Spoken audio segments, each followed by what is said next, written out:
Start करने वाले हैं लीनियर इनइक्वलिटी। अब लीनियर इनइक्वलिटी होती क्या है, तो अगर मैं ये लिखती हूँ x plus 2y is greater than equal to 10, तो क्या ये एक इक्वेशन है? तो आप बोलोगे नहीं, ये एक इक्वेशन नहीं है, क्योंकि यहाँ पे तो इक्वल नहीं है, ये स्टेटमेंट्स इक्वल नहीं है। तो राइट, आप लोग सही है, ये एक इक्वेशन नहीं है, क्योंकि इक्वेशन होने के लिए तो यहाँ पे दो स्टेटमेंट्स का इक्वल होना ज़रूरी है। तो ये क्या है? इनइक्विटी। तो इनइक्वलिटी मीन्स दो स्टेटमेंट जो कि इक्वल नहीं है पर उनमें कुछ रिलेशन है, दो स्टेटमेंट जिनमें कुछ रिलेशन है लेकिन वो इक्वल नहीं है, तो वो क्या होगा? इनइक्वलिटी। अब आगे इस चैप्टर को स्टार्ट करने से पहले अपन देखते हैं कि अपन इसमें पढ़ने वाले क्या क्या हैं। तो इस चैप्टर में सबसे पहले तो अपन अपने को कोई डिस्क्रिप्टिव प्रॉब्लम दी हुई होगी, उससे इनइक्वलिटी बनाना सीखेंगे कि एक डिस्क्रिप्टिव प्रॉब्लम से इनइक्वलिटी बनाते कैसे।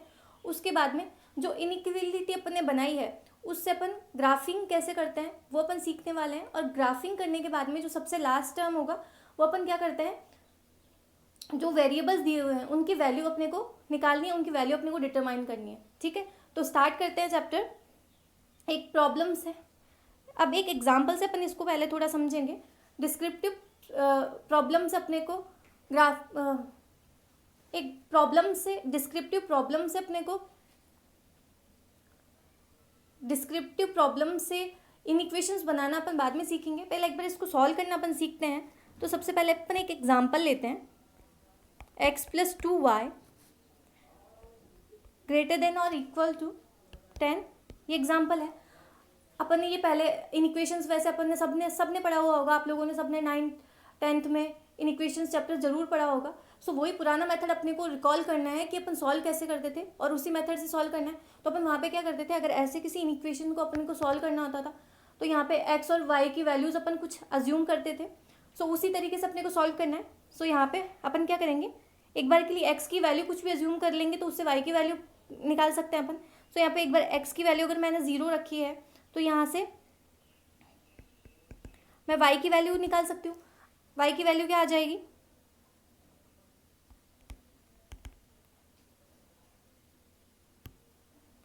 इसको जो इन इक्वेशन है उसको एक बार के लिए अपन इक्वल इक्वेशन मान के चलते हैं, उसको यहाँ पे इक्वल साइन लेके चलते हैं। अपन अज्यूम करते हैं कि ये दोनों स्टेटमेंट्स इक्वल हैं। सो यहाँ पे 10 y is equal to 5, y 5 आ गया।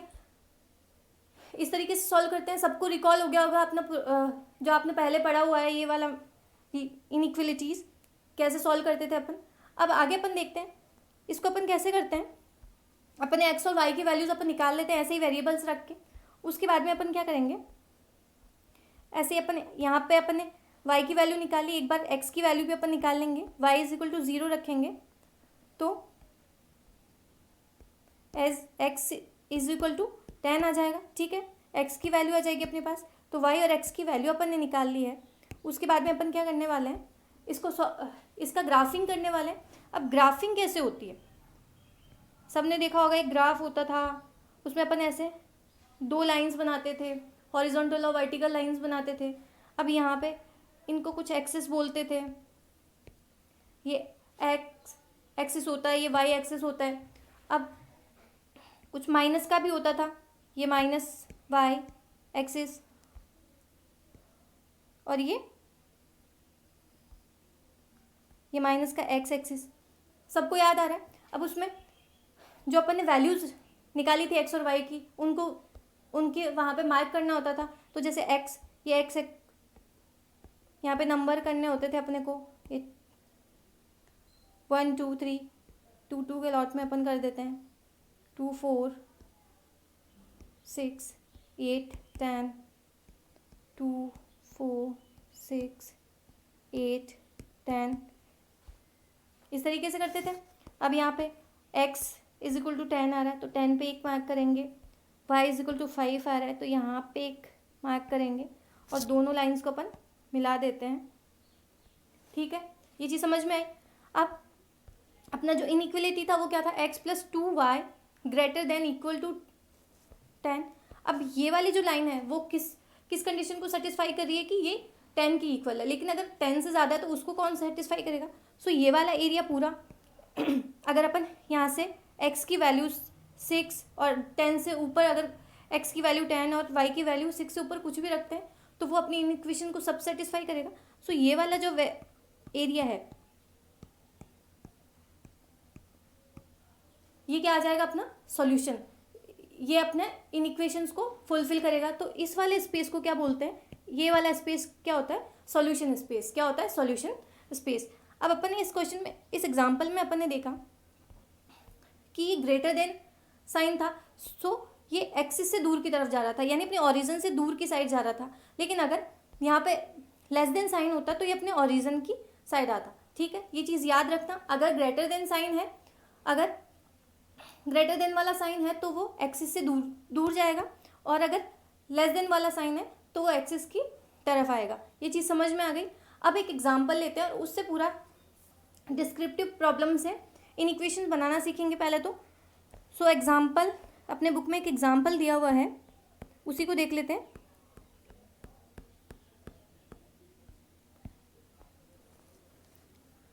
ए manufacturer produce two product A and B. एक मैन्युफैक्चरर वो 2 products A and B produce कर रहा है and has his machine in operation for 24 hours a day. और एक मशीन उसकी 24 आवर्स का ऑपरेशन करती है।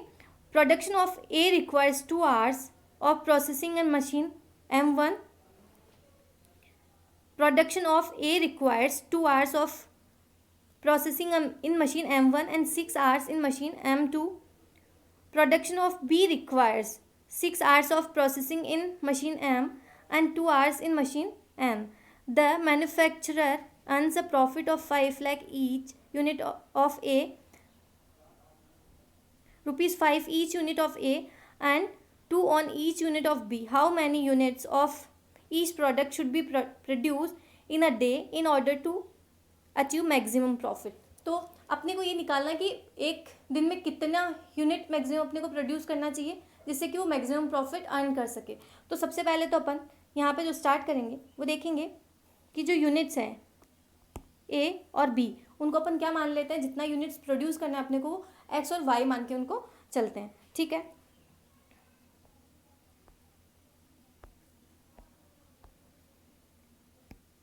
जो यूनिट अपन प्रोड्यूस करने वाले हैं उनको क्या मान लेते हैं अपन? एक्स, और वाई 2 यूनिट अपन प्रोड्यूस करने वाले हैं। ये एक्स यूनिट है एक दिन की और ये एक दिन की वाई यूनिट्स अपन प्रोड्यूस करने वाले हैं। ठीक है, ये चीज़ समझ में आई। अब सबसे पहले तो एक चीज़ होती है जेड। जेड क्या दिखाता है? मैक्सिमाइजेशन फंक्शन है जिसमें ये दिखाता है कि अपना जो प्रॉफिट है, वो जो प्रॉफिट अपन अर्न करने वाले हैं वो दिखाएगा यहाँ पे। सो अपन प्रॉफिट को कैसे डिनोट करें? जेड से डिनोट करते हैं। अब देखो प्रॉफिट के बारे में क्या बोल रहा है। Manufacturer earns a profit of 5 on each unit of A and ₹2 on each unit of B. So सब अपना प्रॉफिट मैक्सिमाइज करना चाहेंगे तो Z इज इक्वल टू 5 रुपये एक यूनिट पे कमाता है, ए की एक यूनिट पे 5 रुपीज़ कमाता है। सो अपन ने ए की कितनी यूनिट मानी है? X प्लस 2 वाई की यूनिट पे कमाना चाहता है तो 2 की अपन ने कितनी यूनिट मानी है? वाई। क्या हो गया अपना प्रॉफिट। अब आगे अपन चलते हैं।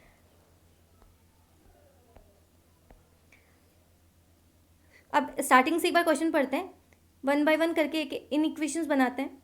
24 hours a day production of A requires 2 hours of processing in machine M1। M1 में उसको कितने आवर्स चाहिए? 6 आवर्स चाहिए।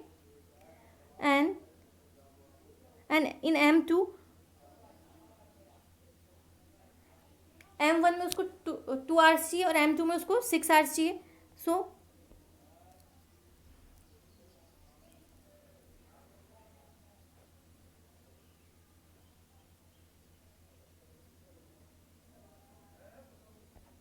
अब देखो एक दिन में वो 24 आवर्स काम करता है तो M1 मशीन के लिए अगर अपन देखें, ये अपनी M1 मशीन है, उसके लिए अपन देखें। सो जो X यूनिट है 2 आवर्स चाहिए उसको, ये X प्लस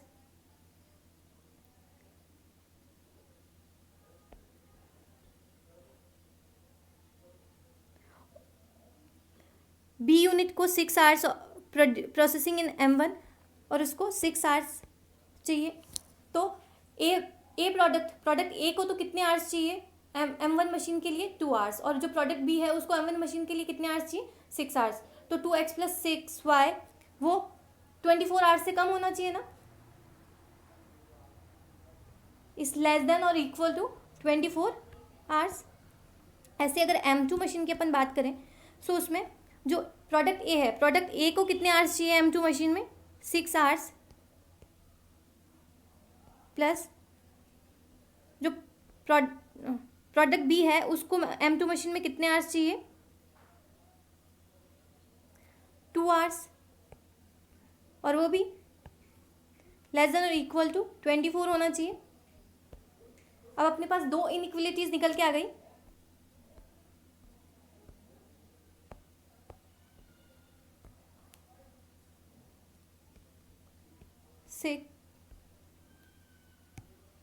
पहली इनइक्वलिटी अपने पास निकल के आई 2x + 6y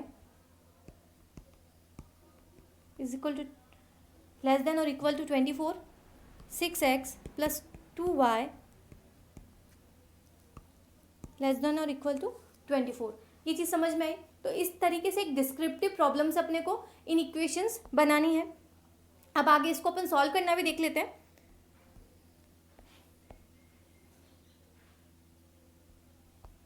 एक ग्राफ लेके चलते हैं अपन, एक ग्राफ बना लेते हैं अपन।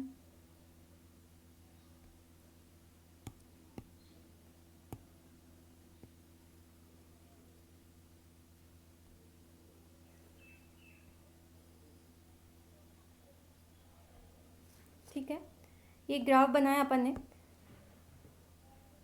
ये एक्स एक्सिस, ये वाई एक्सिस, यहाँ से 0 0, ये ओरिजिन, इसको ओरिजिन बोलते हैं। जो सॉल्यूशन स्पेस आपने देखा, इस सॉल्यूशन स्पेस से के लिए पूछा गया था एक बार एक एग्ज़ाम में। सो सॉल्यूशन स्पेस ध्यान रखना है कि सॉल्यूशन स्पेस क्या होता है। अब अपन देखते हैं, वही अपन इसमें क्या करते हैं, एक बार x की वैल्यूज़ कुछ वैल्यूज़ अज्यूम करके y की वैल्यूज़ निकालेंगे और दूसरी बार y की वैल्यूज़ निकालेंगे। सो पहले एक बार इक्वेशन फर्स्ट लेके चलते हैं, इन इक्वेशन फर्स्ट लेके चलते हैं। 2x + 6y less than 24 less than equal to 24। अब यहाँ पे इसको एक बार के लिए इक्वल मान के सब कुछ सॉल्व करते हैं। तो 2x + 6y is equal to 24। x की कुछ वैल्यूज़ यहाँ पे पुट करें अपन,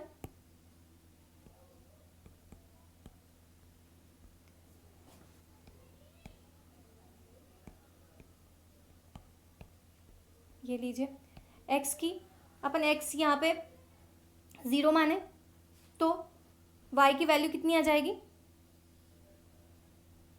y आ जाएगा 24/6, y आ जाएगा 4। ठीक है, अब ऐसे ही अपन दूसरी इनइक्वलिटी पे चलते हैं। दूसरी इनइक्वलिटी क्या थी, 6x + 2y लेस देन और इक्वल टू 24। इसको एक बार इक्वल मान के अपन सॉल्यूशन करते हैं। 6x + 2y इक्वल टू 24, नहीं एक मिनट, एक बार अपन यहाँ पे सिर्फ x की वैल्यू निकाली, सिर्फ y की वैल्यू निकाली। अब x की वैल्यू भी अभी तो अपने को निकालनी है ना यहाँ पे। सो उसके लिए अपन वही y को 0 माने, अगर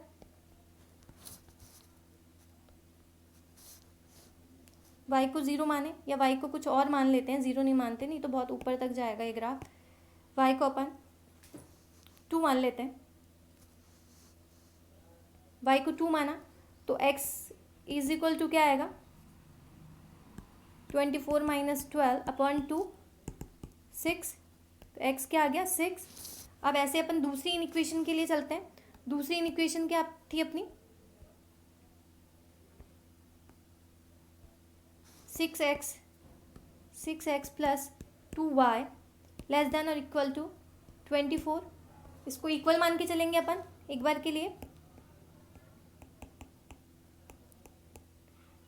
सेम वही प्रोसीजर करेंगे अपन, x और y की वैल्यूज़ यहाँ से निकाल लेंगे। x अगर अपन 0 नहीं रखेंगे, x को भी यहाँ पे 2 रखते हैं। अगर x 2 रखते हैं अपन तो y 6 आ जाएगा। और अगर y 0 रखते हैं, y को 0 रखते हैं तो x आ जाएगा 4। ठीक है, यहाँ तक सबको समझ में आया। अब अपना जो ग्राफ है उसमें अपन देखें, अपन नंबर्स लिख लेते हैं उसमें 2 4 6 8 10 2 4 6 8 10 12। ठीक है, अब सबसे पहले तो फर्स्ट वाली इनइक्वलिटी की बात करें तो x पर कितना है 0 और y पे कितना है 4। सो यहाँ पे 4 पे मार्क कर लेते हैं। यहाँ पे 6 x पे 6, ये x पे 6 है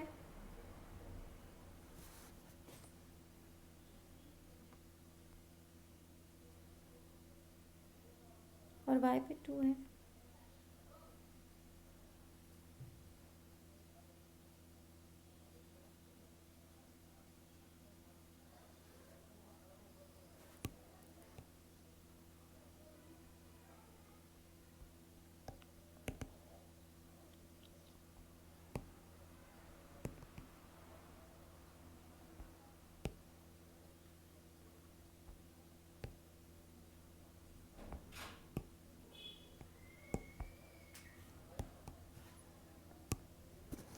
अब यहाँ पे सबसे पहले अपन क्या करेंगे, जो जो दो इनइक्वलिटीज़ थी उनसे x और y की वैल्यूज़ अपन निकाल लेंगे।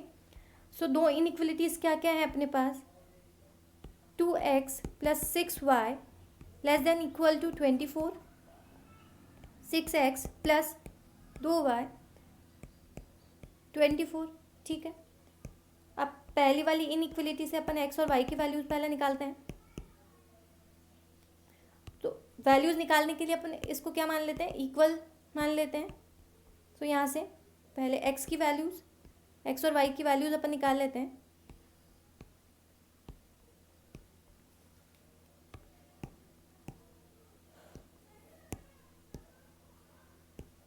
x और y की वैल्यूज़ अपन निकाल लेते हैं।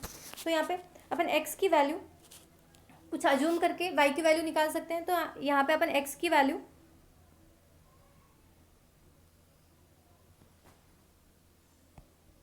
y को अज्यूम करते हैं, 2 अज्यूम कर लेते हैं। तो x की वैल्यू क्या आ जाएगी, x is equal to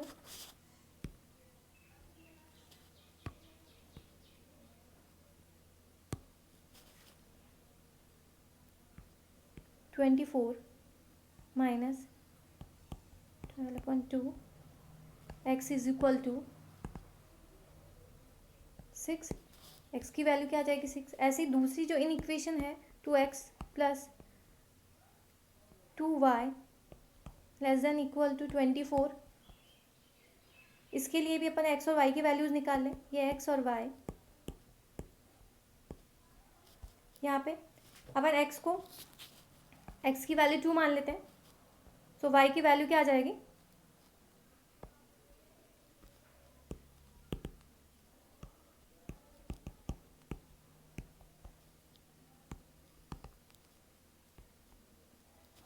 y की वैल्यू आ जाएगी अपने पास 6। अब अपन सॉल्व करते हैं।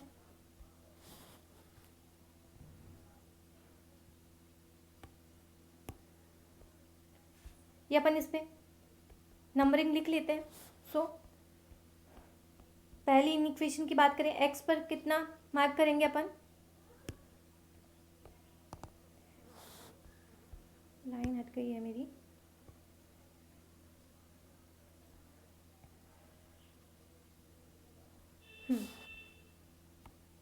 सो x पर कितना है 6 एंड y पे कितना है 2। इसको मिलाते हुए अपन एक लाइन खींचते हैं।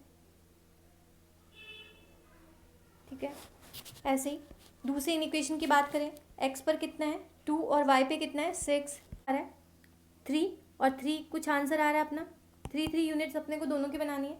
तो एक बार अपनी इक्वेशन सॉल्व होती है या नहीं इससे। सो इसका वैल्यू क्या आ जाता है,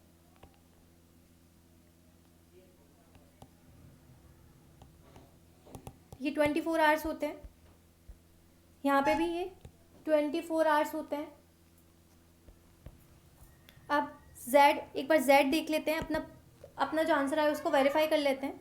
सो अपनी प्रॉफिट इक्वेशन क्या है, z is equal to 5x plus 2y, 5x plus 2y, z 3 plus z कितना आ जाता है अपना 21। ठीक है, ये चीज़ समझ में आई।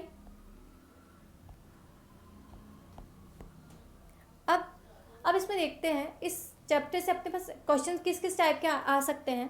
सो अपने को ग्राफ दे के कभी भी ग्राफ बनाने के लिए कभी भी नहीं देखा, क्योंकि अपने यहाँ पे ऑब्जेक्टिव क्वेश्चंस आते हैं। सो अपने को सिर्फ ऑप्शन दे के ऑप्शन से ही आंसर पूछा जाएगा।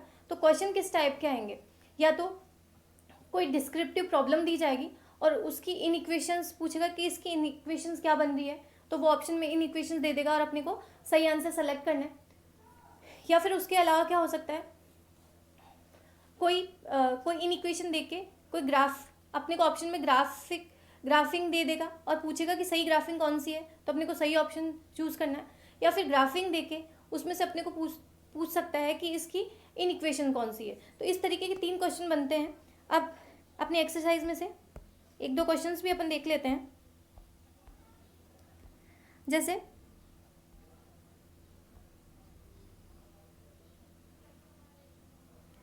देखो 5th नंबर का क्वेश्चन ये देखो, the graph to express the inequality x plus y less than equal to 9 is. अब देखो inequality x plus y less than और इक्वल टू 9, उसको एक्सप्रेस करने के लिए कौन सा ग्राफिंग है, तो इसको अपन सॉल्व करें। x plus y less than और इक्वल टू 9। सो यहाँ पे एक बार x की वैल्यू 0 रख के तो y की वैल्यू आ जाएगी अपने पास। x और y की वैल्यूज निकालें। एक बार x की वैल्यू अपन ने 0 रखी तो y के आ गया 9, और एक बार y की वैल्यू 0 रख के x की वैल्यू क्या आ जाएगी 9। ठीक है, ये चीज़ समझ में आई। सो अगर ग्राफ बनेगा तो उसमें 9 y पे 9, सो एक बार के लिए x क्या हो जाएगा 9 और एक बार के लिए y क्या हो जाएगा 9। इन दोनों को मिला देंगे, ये हो जाएगा अपना सॉल्यूशन स्पेस।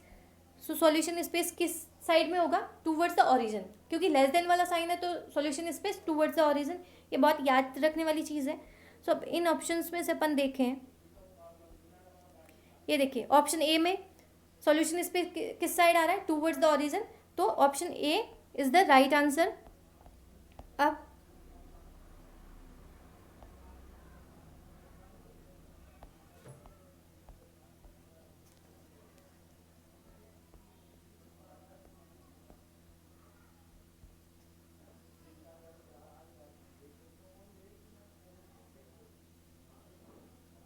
ठीक है, अब देखिए क्वेश्चन नंबर 2 अपन देखते हैं।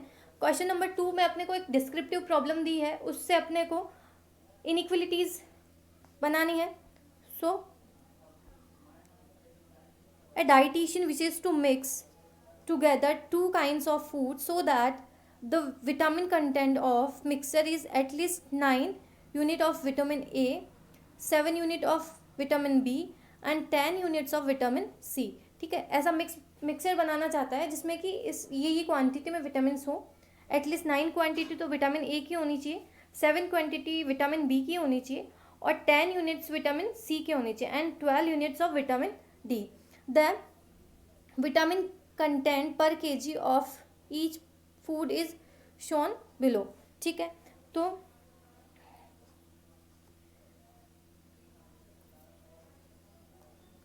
जो फूड 1 है उसमें 2 यूनिट है विटामिन ए की और विटामिन बी की उसमें 1 यूनिट है, विटामिन सी की 1 यूनिट है और विटामिन डी की 2 यूनिट है।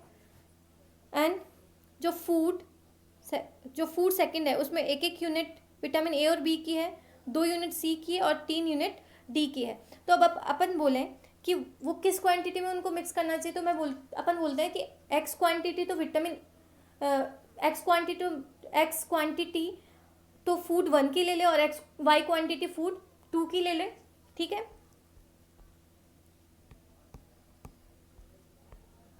एक्स क्वांटिटी फूड 1 तो किस क्वांटिटी में ले ले, एक्स, और फूड 2 वाई, ठीक है। ये उनकी क्वांटिटीज हो गई।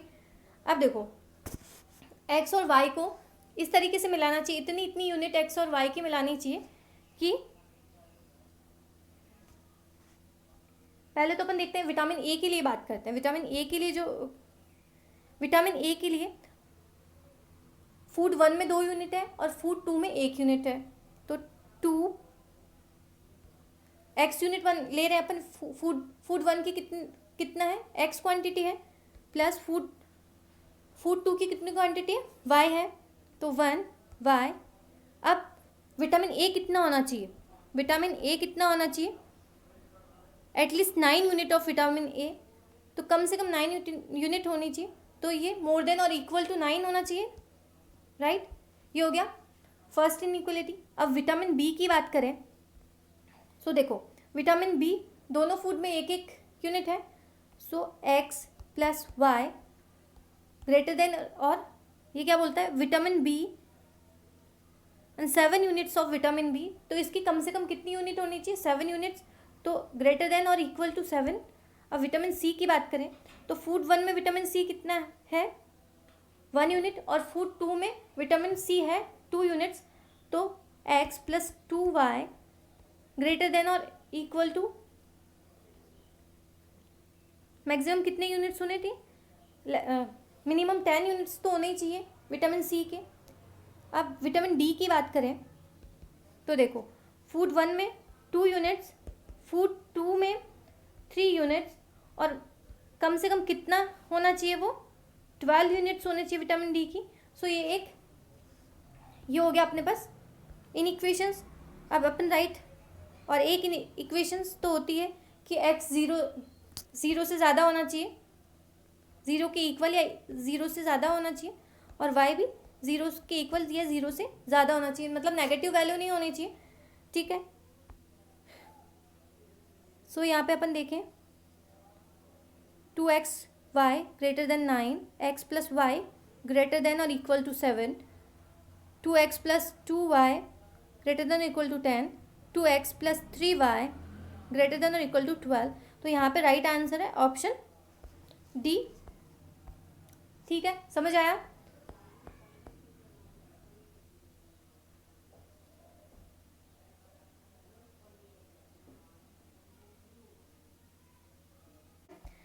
अब अपन देखते हैं क्वेश्चन नंबर 6 देख लेते हैं। 6-1 अपन ने देखा। अपन देखते हैं इसमें दिया हुआ है x1 इज ग्रेटर देन और इक्वल टू 0 और x2 इज ग्रेटर देन और equal to 0 are represented by the one of the graph shown in below. अपने को ग्राफ राइट जो सही ग्राफ है इसके लिए अप्रोप्रिएट ग्राफ है वो चूज करना है। सो अपन देखते हैं, मैंने आपको एक चीज़ बताई थी, यहाँ पे अपन देखें x2 ग्रेटर देन और इक्वल टू 0। तो मैंने क्या बोला था कि अगर ग्रेटर देन साइन हो सो वो जो ऑरिजिन है उससे दूर की साइड जाता है, जो सॉल्यूशन स्पेस होता है वो उससे दूर की साइड और मतलब उसके अपोजिट साइड में होगा। और अगर लेस देन वाला साइन हो तो उसकी टूवर्ड्स द एक्सिस या टूवर्ड्स द ऑरिजिन आएगा जो सॉल्यूशन स्पेस है। सो यहाँ पे अपन देखें ये ऑरिजिन की साइड आ रहा है, नहीं ये ऑरिजिन से दूर जा रहा है, ठीक है। अब option B sorry option B देखें, ये ऑरिजिन से दूर जा रहा है, हाँ ये भी ऑरिजिन से दूर जा रहा है, ठीक है। सो ये है B is the right option. A right option क्यों है, ये ऑरिजिन से दूर जा रहा है, हाँ ये ऑरिजिन से दूर जा रहा है ना। बट एक चीज़ देखो, इधर एक्स एक्सिस आता है, सॉरी इधर वाई आता है और इधर माइनस वाई आता है, इधर माइनस का एक्स आता है। सो ये तो अपने एरिया से ही बाहर जा रहा है। अपना जो सॉल्यूशन स्पेस होना चाहिए वो पॉजिटिव एक्स और वाई में होना चाहिए। सो इसके लिए आंसर बी इसका राइट है आंसर है। एक और देख लेते हैं, ये वाला जो ये क्वेश्चन अभी अपन ने आगे ऊपर किया था वैसा सेम क्वेश्चन है।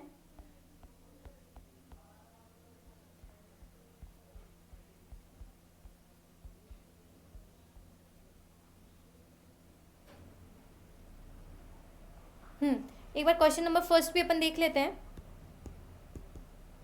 Question number first, an employer recruits experience x, experience जो पर्सन है उनको क्या माने x, and fresher workman y for his firm under the condition that he can not employ more than 9 people. मतलब x और y दोनों मिला के कितने होंगे, मैक्सिमम एक्स 9 होंगे, and x and y can be related by the inequality. तो x और वाई किस इनइक्वलिटी से रिलेट किए जा सकते हैं, तो x plus y is less than और इक्वल टू 9, ठीक है ना, 9 से ज़्यादा नहीं होने चाहिए एक्स और वाई मिला के, तो x plus y less than और इक्वल टू 9, तो ऑप्शन बी, ठीक है। बाकी के क्वेश्चंस आप सॉल्व करके देखिए, बहुत इजी क्वेश्चंस है। अगर प्रॉब्लम आती है तो आप मेल कर सकते हैं मुझे, ओके।